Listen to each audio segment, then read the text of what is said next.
الصراط المستقیم، اللہ ہمیں سیدھے راستے پر لے چل، اللہ ہمیں سیدھے راستے پر چلنے کی توفیق دے، دکھا نہیں، کیونکہ دکھایا تو ہوا ہے اس نے راستہ، اللہ ہمیں سیدھے راستے پر چلا، اس پر چلنے کی توفیق لے چل۔ آپ مجھے یہ بتائیں کہ اس میں ہم نے کیا کیا؟ اللہ فرماتا ہے کہ وَلِعَبْدِي مَا سَأَلَ، میرے بندے نے جو مانگا میں نے دے دیا۔ اور مانگا کس نے؟ اللہ فرما رہا ہے بندے نے مانگا، اور یہ اہدنا الصراط المستقیم سکھایا کس نے ہے؟ اسی نے تو سکھایا ہے، خود آیت عطا فرمائی ہے، خود سورہ فاتحہ عطا فرمائی ہے، خود سکھایا ہے اپنے نبی کریم صلی اللہ علیہ وسلم کے ذریعے سے کہ اس کو نماز میں پڑھا کرو، ہر رکعت میں دہرایا کرو، اور ہر رکعت میں جب بندہ کہتا ہے اہدنا الصراط المستقیم تو وہ کتنا سبحان اللہ بے نیاز ہے، اور کتنا رحیم اور رحمان ہے، اور کتنا رؤوف الرحیم ہے کہ وہ آگے سے کہتا ہے کہ وَلِعَبْدِي مَا سَأَلَ، میرے بندے نے جو مانگا میں نے اس کو دے دیا۔ لہذا منہ سے کہلوایا بھی خود، عطا فرمایا بھی خود۔ اور ابھی بھی لوگوں کو اعتراض ہے کہ خدا نے ہدایت نہیں دی، اللہ نے ہدایت نہیں دی، اللہ نے ہدایت کا سامان، اس سے زیادہ وہ اللہ تعالیٰ تمہارے لیے ہدایت کا انتظام کیا کرے؟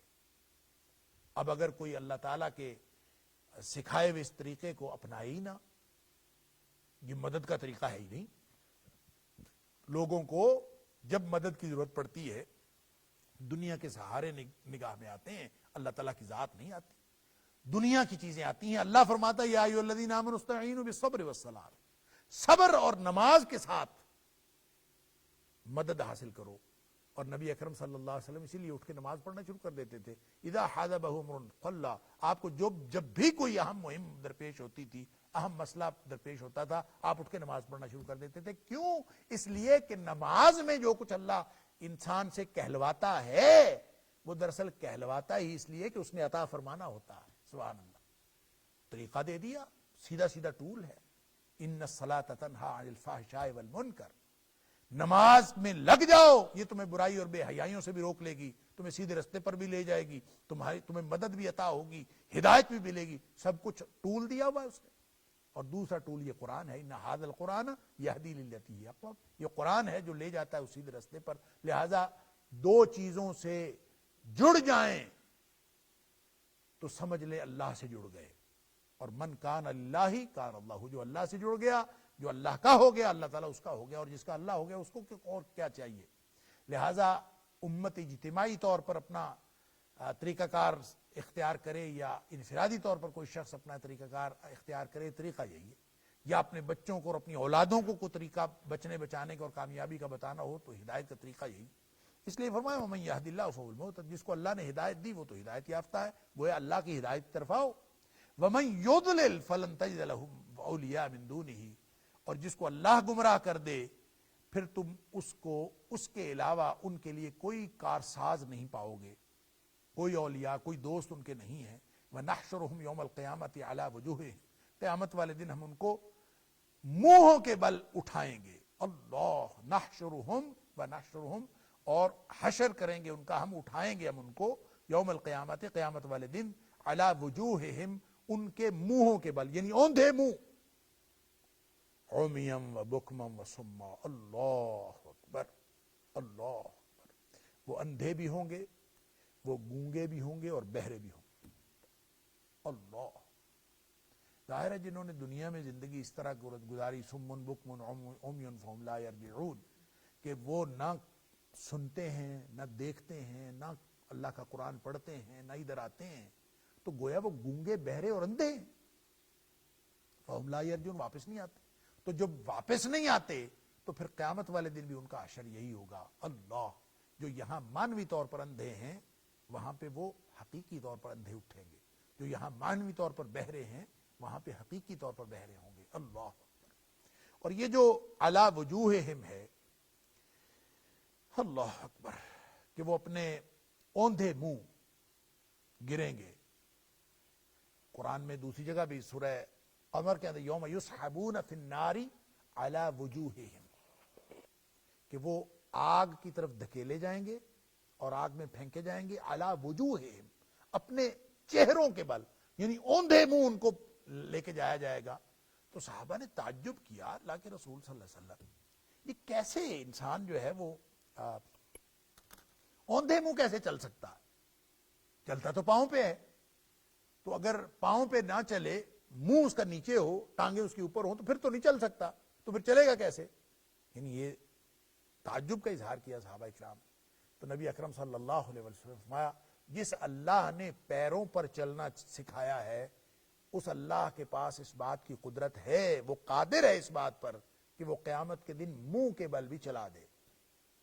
اب وہ کیسے چلائے گا؟ یہ ایک رسوائی کی, اور اللہ تعالیٰ معاف فرمائے کہ یہ ایک انتہا درجے کی جو رسوائی کی علامت ہے کہ ان کو جہنم میں پھینکا جائے گا. تو منہ کے بل اوندھے منہ چلا کے پھینکا جائے گا, گھسیٹ کے پھینکا جائے گا. واللہ عالم, کیسے چلایا جائے گا اللہ ہی جانتا ہے, اللہ تعالیٰ معاف فرمائے. لیکن نبی اکرم صلی اللہ علیہ وسلم نے یہ ضرور فرمایا, یہ بخاری اور مسلم کی حدیث ہے, کہ آپ نے فرمایا کہ جس اللہ نے پاؤں پہ قدموں پہ دنیا میں چلنا سکھایا ہے وہ اللہ اس بات پر قادر ہے کہ وہ قیامت والے دن اوندھے منہ بھی چلائے. ماواہم جہنم, یہ لوگ جو گمراہ ہیں اور ساری نشانیاں دیکھ کر بھی نہیں آتے, اللہ کے رسول صلی اللہ علیہ وسلم کی رسالت کو نہیں مانتے, اور نبی اکرم صلی اللہ علیہ وسلم کی دی ہوئی دعوت کو نہیں مانتے, توحید کی دعوت کو, فرمایا ماواہم جہنم, ان کا ٹھکانہ تو جہنم. اللہ کلما خبت زدناہم سعیرا, اللہ اکبر. جب بھی وہ آگ ٹھنڈی ہوگی, ٹھنڈی یعنی تھوڑی کم تر ہوگی, خبت کمی ہوگی اس میں ذرا بھی, یعنی آگ بجھنے لگے گی, زدناہم سعیرا, پھر دہک پڑے گی, ہم اس کو اور زیادہ دہکا دیں گے, اور اس کا جلنا, اس کے شعلے اور زیادہ ہو جائیں گے. اللہ اکبر, اللہ تعالیٰ معاف فرمائے. ذالک جزاؤہم, یعنی کبھی کم نہیں ہوگی. لا یخفف عنہم العذاب, جیسے اللہ تعالیٰ دوسروں کو کہتا ہے کہ عذاب کم نہیں ہوگا, ہر وقت بڑھتا ہے. وہ آگ نئی نئی نئی نئی وہ دہکتی رہے گی, اور کبھی وہ ٹھنڈی نہیں ہوگی. اللہ تعالیٰ معاف فرمائے. اور ویسے بھی جو اللہ تعالیٰ نے فرمایا کہ جب ان کی یہ سکن جل جائے گی, کلما نضجت جلودہم, جب ان کی سکن جل جائے گی تو ہم ان کی سکن بھی بدل دیں گے, یعنی جلد بھی جل کے دوبارہ پھر بنے گی, پھر جلے گی, پھر بنے گی, پھر جلے گی. یہ پورا عذاب اسی طرح جاری رہے گا. اسی طرح آگ دہکے گی, ذرا وہ کمی اس میں بجھنے لگے گی, پھر دہکا دی جائے گی, اور وہ انتہائی تیز شعلہ زن آگ ہوگی. اللہ تعالیٰ معاف فرمائے. تو گویا عذاب کے اندر کوئی کمی نہیں ہوگی. یہ ٹھکانہ ہے ان کا, اللہ تعالیٰ معاف فرمائے. ذالک جزاؤہم بانہم کفروا بآیات, یہ اس بات کا بدلہ ہے کہ انہوں نے ہماری آیتوں کا کفر کیا ہے, ہماری آیتوں کا انکار کیا ہے. اور یہ آیتیں کون سی ہیں؟ پھر اس کو اسی تناظر میں دے. آیات کا لفظ یا آیت کا لفظ قرآن میں جہاں کہیں آیا ہے اس سے دونوں طرح کی آیات مراد ہیں. قرآن کی داخلی آیات, وہ بھی نشانیاں ہیں, اور ارد گرد پھیلی ہوئی کائنات میں آفاق و انفس کی آیات, یہ بھی نشانیاں ہیں. اور ان دونوں قسم کی نشانیوں میں کوئی تفاوت نہیں ہے. فرمایا جنہوں نے ہماری آیتوں کا انکار کیا یہ اس کا بدلہ ہے. وقالو, اور پھر اس بات کا بھی بدلہ ہے کہ وہ یہ کہتے تھے اذا کنا عظاما ورفاتا ائنا لمبعوثون خلقا جدیدا, وہ کہتے تھے کہ ہم ہڈیاں ہو گئے اور ریزہ ریزہ ہو گئے, جب ختم ہو گئے تو کیا ہمیں دوبارہ نئی پیدائش, نئی تخلیق دی جائے گی, کیا دوبارہ ہمیں پیدا کیا جائے گا. یعنی یہ ان کو یہ حیرت ہوتی تھی, یعنی عقیدہ آخرت کا انکار, آخرت کو نہیں سمجھنا. موت تک کا انکار تو کوئی دہریہ بھی نہیں کر سکتا, اس لیے کہ موت کو تو ہم دیکھتے ہیں. اصل بات ایمان رکھنے کی وہ موت کے بعد کی زندگی ہے.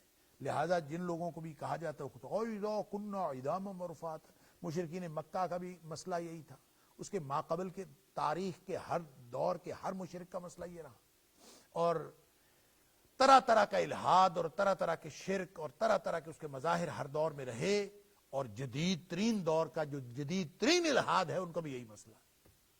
ہڈیاں گل سڑ گئیں, معاملات خراب ہو گئے, ریزہ ریزہ ہو گئے, مر کے مٹی ہو گئے, دوبارہ یہ بات سمجھ میں نہیں آتی تھی. فرمایا اس کا بدلہ پھر ملے گا قیامت والے دن. یہ ایمان رکھنے کا معاملہ ہے. وَبِالْآخِرَةِ هُمْ يُوقِنُونَ, آخرت کا یقین کرو.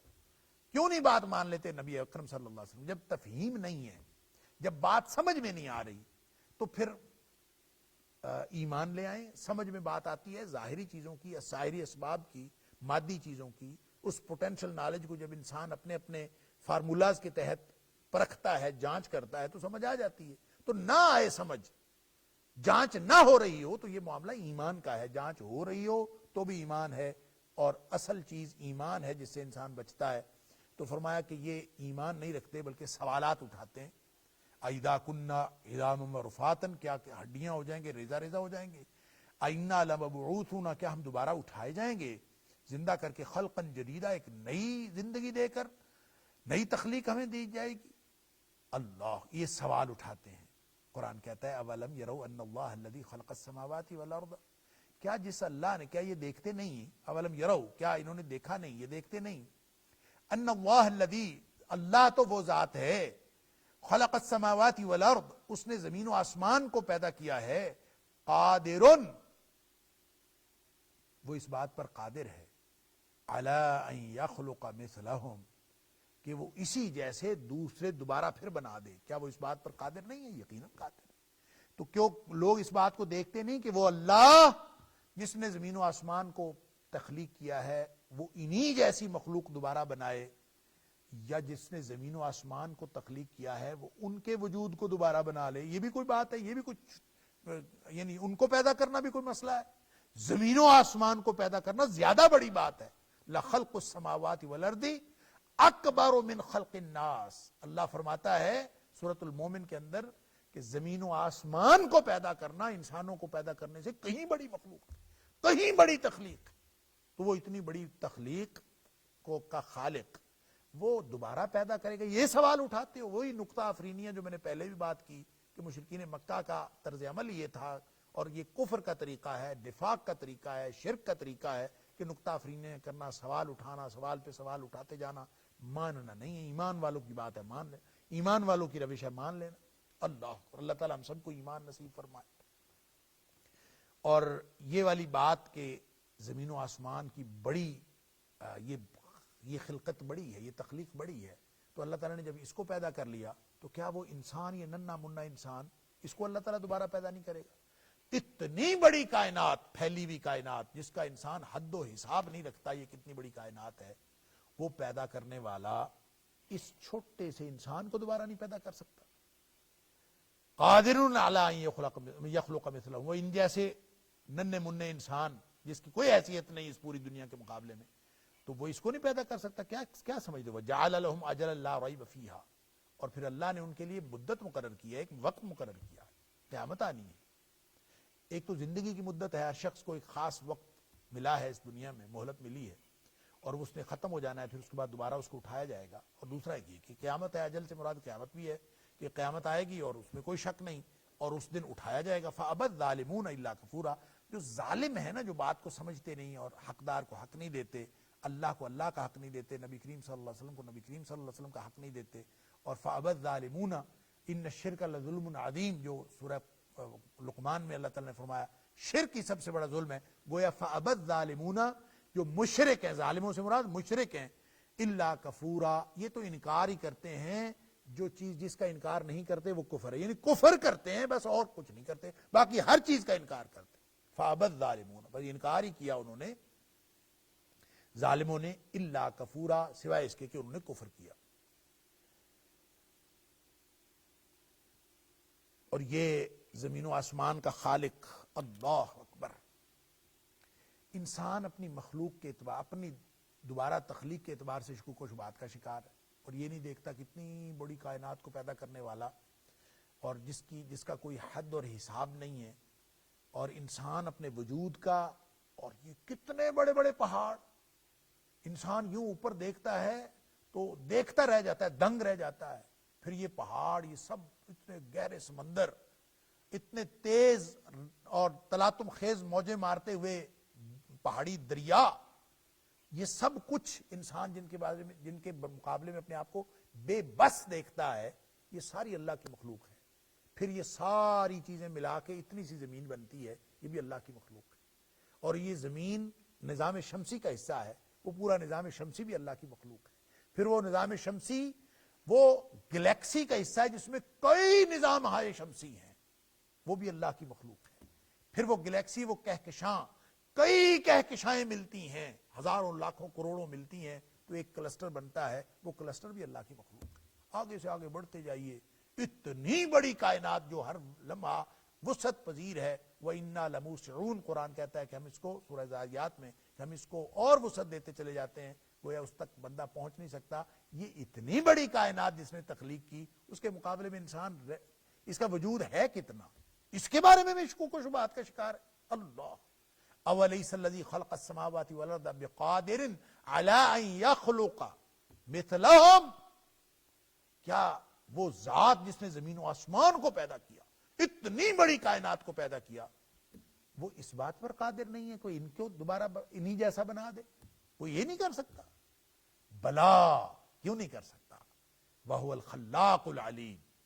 ایک تو اس کا ثبوت یہ ہے کہ جس نے پہلی دفعہ پیدا کیا وہ دوبارہ پیدا کرنے پر قادر ہے، اور دوسرا یہ کہ وہ ہے ہی خلاق العلیم، وہ تخلیق کے سارے گر وہی جانتا ہے۔ اللہ اکبر۔ اور سب سے بڑا خلاق تو وہی ہے، اور اس نے کیسے، انما امرہ اذا اراد شیئا ان یقول له کن فیکون، سورہ یاسین میں اللہ تعالیٰ نے فرمایا، وہاں بھی سوال یہی تھا، من یحیی العظام وہی رمیم، کون ہڈیوں کو زندہ کرے گا جب وہ گل سڑ جائیں گی؟ قل یحییھا الذی انشأھا اول مرہ، کہ اے حبیب صلی اللہ علیہ وسلم ان کو سادہ سا جواب دے دو، جس نے پہلی دفعہ پیدا کیا ہے وہ دوبارہ پیدا کر لے گا۔ اللہ، حدیث میں آتا ہے کہ نبی اکرم صلی اللہ علیہ وسلم فرمایا، اللہ فرماتا ہے، یعنی حدیث قدسی ہے، کہ یہ جو میرا بندہ ہے نا، یہ اسکذب ابن آدم، میرے بندے نے مجھے جھٹلایا ہے، آدم کے بیٹے نے مجھے جھٹلایا ہے۔ وَلَمْ يَكُنْ لَهُ ذَلِكَ، اسے چاہیے نہیں تھا کہ مجھے جھٹلاتا، میری تکذیب کرتا، اس کو چاہیے نہیں تھا یہ کرنا۔ وَشَتَمَنِي، اور مجھے یہ گالی دیتا ہے۔ وَلَمْ يَكُنْ لَهُ ذَلِكَ، اس کو چاہیے نہیں تھا کہ مجھے گالی دیتا۔ پھر آگے نبی کریم صلی اللہ علیہ وسلم نے وضاحت فرمائی کہ اللہ فرماتا ہے کہ اس کا جو مجھے تکذیب کرنا ہے، فَأَمَّا تَكْذِيبُهُ إِيَّايَ، اس کا جو میرا تکذیب کرنا ہے وہ یہ کہ یہ کہتا ہے کہ وہ کیسے زندہ کرے گا، کہ اللہ کیسے زندہ کرے گا، میں جو ایک دفعہ مر گیا اور مٹی ہو گیا دوبارہ کیسے زندہ کرے گا؟ لہٰذا وہ اس بات سے انکار کرتا ہے کہ لن یعیدنی کما بدانی، وہ مجھے دوبارہ زندہ نہیں کرے گا۔ اور جب وہ کہتا ہے کہ دوبارہ زندہ نہیں کرے گا، دراصل یہ میری تکذیب کرتا ہے، میری صفات کو جھٹلاتا ہے، میری قدرت کی تکذیب کرتا ہے، میری ذات کی تکذیب کرتا ہے۔ اس سے بڑا جھوٹ نہیں ہے، اس سے بڑی تکذیب کوئی نہیں ہے کہ یہ کہے کہ میرے اللہ دوبارہ مجھے زندہ نہیں، لن یعیدنی کما بدانی، جیسے مجھے اس نے پہلی دفعہ پیدا کیا دوبارہ اس نے کوئی نہیں کرنا، یہ کہنا ہی اللہ کی توہین ہے۔ وَشَتَمَنِي، اور مجھے گالی دیتا ہے، اور گالی کیا ہے؟ فرمایا گالی اس کی یہ ہے کہ یہ کہتا ہے کہ اتخذ اللہ ولدا، اللہ کی اولاد ہے، یہ کہنا یہ گالی ہے، اس لیے کہ فرمایا کہ اللہ تو اکیلا ہے، لم یکن لہ کفوا احد، لم یلد ولم یولد، نہ اس نے کسی کو جنا ہے نہ وہ خود جنا گیا ہے، اس کی کوئی لڑی نہیں، رشتہ نہ اوپر نہ نیچے، ولم یکن لہ کفوا احد، برابر پہ بھی کوئی نہیں ہے، اس کو کہنا کہ اس کی اولاد ہے یہ گالی ہے اللہ کو دینا۔ اللہ تعالیٰ معاف فرمائے۔ اور یہ اللہ کی ذات میں، اللہ کی شان میں ہرزہ سرائی ہے، لہذا فرمایا کہ اولم یروا ان اللہ الذی خلق السماوات والارض قادر علی ان یخلق مثلہم وجعل لهم اجلا لا ریب فیہا، اندازہ تو کرو کہ یہ دیکھتے نہیں ہیں کہ اللہ تعالیٰ نے زمین و آسمان کو سب کو پیدا کیا ہے، وہ اس بات پر بھی قادر ہے کہ یہ ان جیسے دوبارہ انسان پیدا کر دے، وجعل لهم اجلا، اور ان کے لیے انہیں مدت مقرر کی ہے، بس اتنا دیر دنیا میں رہنا ہے، پھر قیامت آنی ہے، پھر لا ریب فیہ، اور وہ جو مدت مقرر کی ہے اس نے، یا زندگی کی مدت مہلت کہہ لیں یا اجل جو قیامت ہے، اس سے مراد قیامت ہے، تو اس کے اندر تو کوئی شک ہی نہیں، تو وہ لوگ پھر بھی انکار کرتے ہیں جو ظالم ہوتے ہیں، یعنی جو مشرک ہوتے ہیں، الا کفورا، سوائے انکار کے وہ کچھ نہیں کرتے۔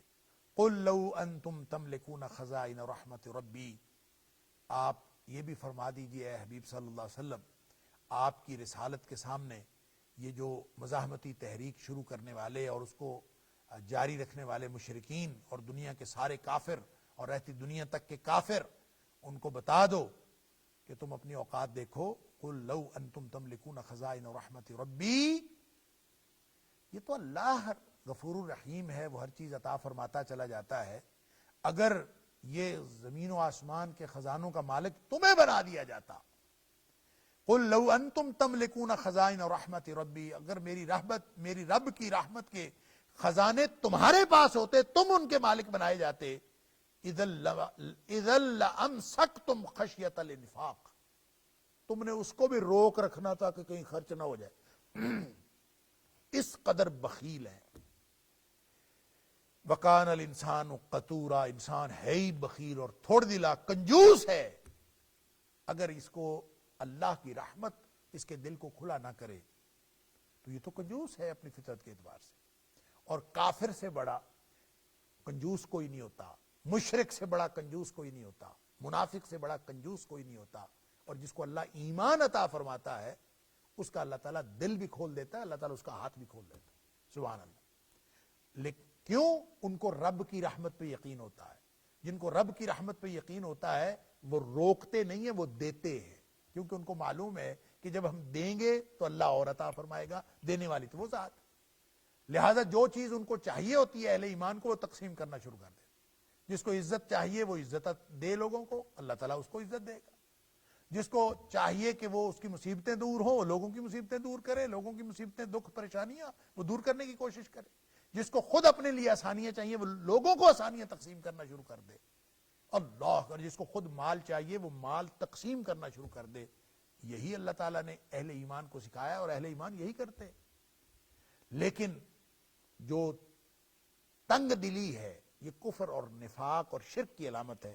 فرمایا کہ اگر ان کو اللہ کی رحمت کے خزانے بھی دے دیے جاتے, یعنی تمہیں دے دیے جاتے, تمہیں مالک بنا دیا جاتا, اے حبیب صلی اللہ علیہ وسلم آپ ان کو فرما دیجئے کہ اگر میری رب کی رحمت کے خزانوں کا تم مالک ہو جاتے, اذن پھر اس وقت لامسکتم خشیۃ الانفاق, تو تم نے اس ڈر سے روک لینا تھا کہ کہیں خرچ نہ ہو جائے, ساری ختم نہ ہو جائے.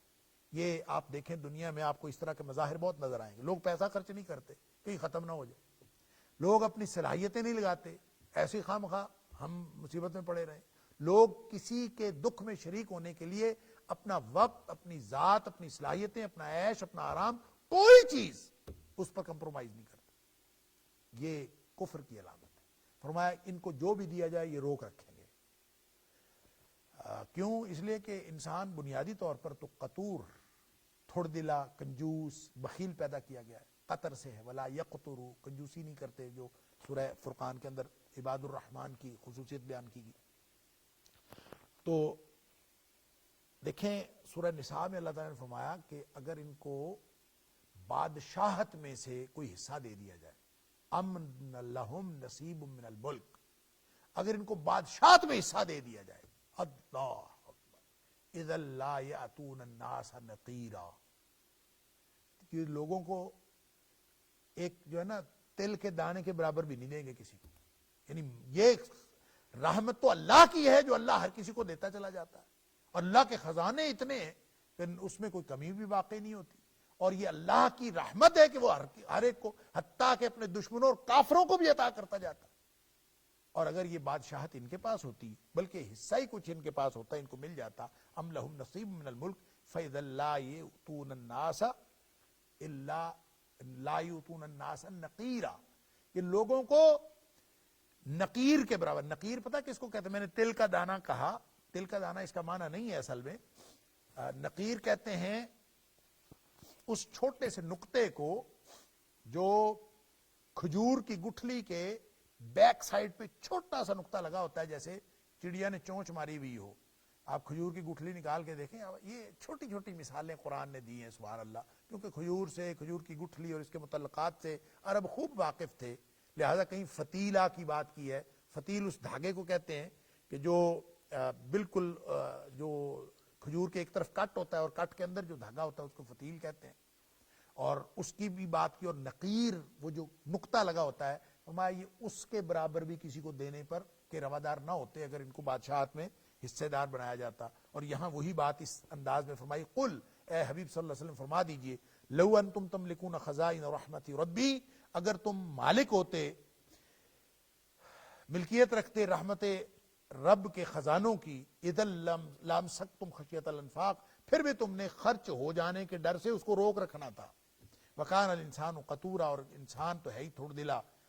وَلَقَدْ آتَيْنَا مُوسَىٰ 9 آیات بینات، یہاں یہ آیت نمبر 101 سے 111 تک آگے یہاں جو مضمون بیان ہوا ہے، اس میں یہ آیت نمبر 101 شروع ہو رہی ہے، اس میں حضرت موسیٰ علیہ السلام کا ذکر. اور یہاں لگتا ہے کہ موسیٰ علیہ السلام کا ذکر خاص طور پر اس لیے کیا ذکر ہے تو ابھی پڑھتے ہیں. لگتا یوں ہے کہ موسیٰ علیہ السلام کا ذکر خاص طور پر اس لیے کیا کہ قریشی قیادت جو ہے وہ اپنی سرداری کے زوم میں اور اپنے سرداری کے اور اپنے اقتدار کے گمان میں وہ نبی اکرم صلی اللہ علیہ وسلم کی مخالفت کر رہی تھی. اور ان کو بتایا جا رہا ہے کہ اتنی نشانیاں آ جانے کے باوجود تم اس سے باز نہیں آ رہے، تو فرعون کی کے جو حشر سے نصیحت پکڑو، اس سے عبرت پکڑو کہ فرعون کے ساتھ کیا ہوا. تو اس کو اتنی نشانیاں اللہ نے دکھائی تھیں، اور اتنی نشانیاں دیکھنے کے باوجود انہوں نے موسیٰ علیہ السلام کی رسالت کو نہیں مانا. تو پھر ان کا کیا حشر ہوا؟ تو گویا فرعونیوں کے حشر کا حوالہ دے کر یہاں موسیٰ علیہ السلام کا ذکر کرنے کا مطلب یہ ہے کہ نبی اکرم صلی اللہ علیہ وسلم کے اس زندہ معجزے کو، نبی اکرم صلی اللہ علیہ وسلم کی رسالت کو، جس طرح فرعون کی نبی اکرم صلی اللہ علیہ وسلم کو جس طرح کی مزاحمت درپیش تھی، اسی طرح کی مزاحمت موسیٰ علیہ السلام کو درپیش تھی فرعون کے مقابلے میں. تو اس کا ذکر خاص طور پر یہاں کیا جا رہا ہے کہ وَلَقَدْ آتَيْنَا مُوسَىٰ 9 آیات بینات. تو یہ موسیٰ علیہ السلام کا ذکر کر کے گویا قریشی سرداروں کو، ان کی سرداری کو چیلنج کیا گیا، ان کو تنبیہ کی گئی ہے، اور فرعون کا حوالہ دیا، اس لیے کہ فرعون تو ایک بہت بڑے سرکش اقتدار کا ایک استعارہ ہے، اور اس وقت بھی تھا اور آج بھی ہے. لوگ سمجھتے ہیں آج بھی جس شخص کو اپنی سرداری کا زعم ہو اور اپنی بادشاہت کا زعم ہو، کہتے ہیں فرعون بنا بیٹھا. اس لیے فرعونیوں کا حوالہ دیا کہ موسیٰ علیہ السلام کو اللہ نے اتنی نشانیاں دی تھیں، اب جا کے دیکھو فرعون کا حال کیا ہوا. انہوں نے ان نشانیوں کے باوجود، یعنی تم مانگتے ہو معجزے، تو معجزے سے اگر ان حصی معجزوں سے اگر ہدایت ملتی ہوتی تو فرعون اور فرعون کے پیروکار وہ بھی ہدایت لے لیتے. وَلَقَدْ آتَيْنَا مُوسَىٰ 9 آیات بینات، کہ موسیٰ علیہ السلام کو ہم نے 9 نشانیاں دیں. فَاسْأَلْ بنی اسرائیل، جا کے بنی اسرائیل سے پوچھو. اِذْ جَاءَهُمْ، جب وہ نشانیاں ان کے پاس آئیں، فَقَالَ لَهُ فِرْعَوْنُ، یا موسیٰ علیہ السلام ان کے پاس آئے. فَقَالَ لَهُ فِرْعَوْنُ، تو فرعون نے ان سے کہا انی لَأَظُنُّكَ يَا مُوسَىٰ مَسْحُورًا، اے موسیٰ علیہ السلام میں تو تجھے جادو کیا ہوا محسوس کرتا ہوں، سحر زدہ، یعنی آپ کے اوپر تو جادو ہوا ہے. بجائے اس کے کہ ان نشانیوں کو مان لیتے، انہوں نے یہ کہنا شروع کر دیا. تو کہا یہ جا رہا ہے گویا جو پیچھے مطالبات لوگوں نے کیے کہ فلاں معجزہ ہے فلاں معجزہ ہے، اگر وہ آ بھی جائے تو ان کے پاس یہ بہانہ تھوڑی ہے، پھر انہوں نے کہنا ہے کہ آپ تو جادو کیے ہوئے. اور نبی کریم صلی اللہ علیہ وسلم کو بھی لوگوں نے یہ کہا، اللہ اکبر، کہ آپ تو جادو کیے ہوئے، ان تتبعون الا رجلا مسحورا. خود نبی کریم صلی اللہ علیہ وسلم کے اوپر یہ اعتراض کرتے تھے، سورہ فرقان کے اندر ہے. یہی بات وہ کہتے تو یہی بات موسیٰ علیہ السلام کو فرعونیوں نے کہی. تو گویا حالات کی مشابہت بھی ہے.